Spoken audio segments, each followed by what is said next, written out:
ఇవాల్టి నుంచి కాళేశ్వరంపై న్యాయ విచారణ చేయనున్న జస్టిస్ పిసి ఘోష్ కమిషన్ పలువురు అధికారులు, ఇంజనీర్లు, ప్రైవేట్ వ్యక్తులకు సమన్లు జారీ చేసే ఛాన్స్.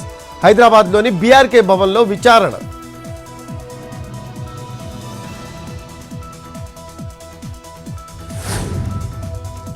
సిద్దిపేటలో అర్ధరాత్రి ఫ్లెక్సీ వార్ ఘటనపై హరీష్ రావు ట్వీట్.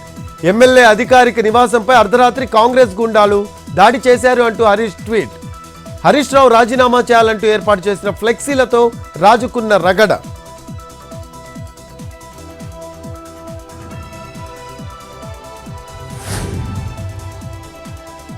ఈ నెల 19న తిరుపతిలోని శ్రీ సిటీలో సీఎం చంద్రబాబు పర్యటన.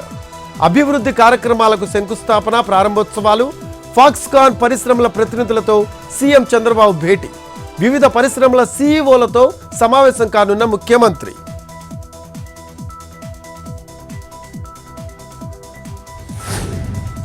విశాఖలో వివాదాస్పద భూములు, అక్రమాలపై ప్రభుత్వం సీరియస్. క్షేత్రస్థాయి పరిశీలనకు వెళ్లనున్న రెవెన్యూ శాఖ ప్రత్యేక ప్రధాన కార్యదర్శి సిసోడియా. ఫ్రీ హోల్డ్ భూములకు సంబంధించిన కీలక దస్త్రాలు పరిశీలన. శ్రీకాకుళంలో అన్నా క్యాంటీన్లకు క్యూ కడుతున్న జనం. కిటకిటలాడుతున్న అన్నా క్యాంటీన్లు. 5 రూపాయలకు రుచికరమైన ఆహారం.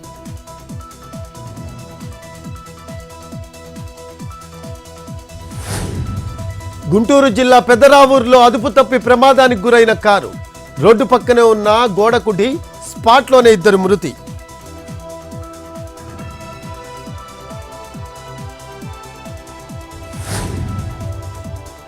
విజయనగరం జిల్లా శృంగవరపుకోట కొత్త వలసలో యాక్సిడెంట్.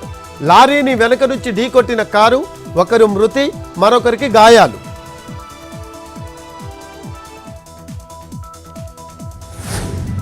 హైదరాబాద్ హబ్సీగూడలో ఘోర రోడ్డు ప్రమాదం. ఆటోను ఢీకొట్టి. విజయనగరం జిల్లా పాచిపెంటలో వాగులో గల్లంతైన 2 టీచర్లు. కొన్ని రోజుల క్రితమే విధుల్లో చేరిన హర్యానాకు చెందిన ఉపాధ్యాయులు. స్థానికులు వాగు వైపు రావద్దన్నా వచ్చిన టీచర్స్ తెలుగు అర్థం కాకపోవడంతో వాగు దాటేందుకు ప్రయత్నం.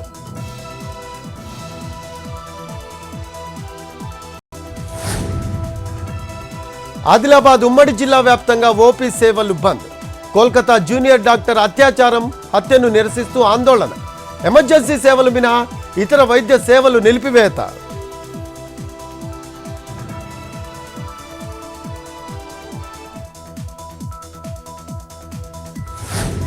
దేశవ్యాప్తంగా నిలిచిపోయిన వైద్య సేవలు. కోల్కతాలో జూనియర్ డాక్టర్ పై అత్యాచార ఘటనను నిరసిస్తూ సమ్మె. 24 గంటల పాటు ఓపీ సేవలు నిలిపివేత. నిందితులను కఠినంగా శిక్షించాలని డిమాండ్.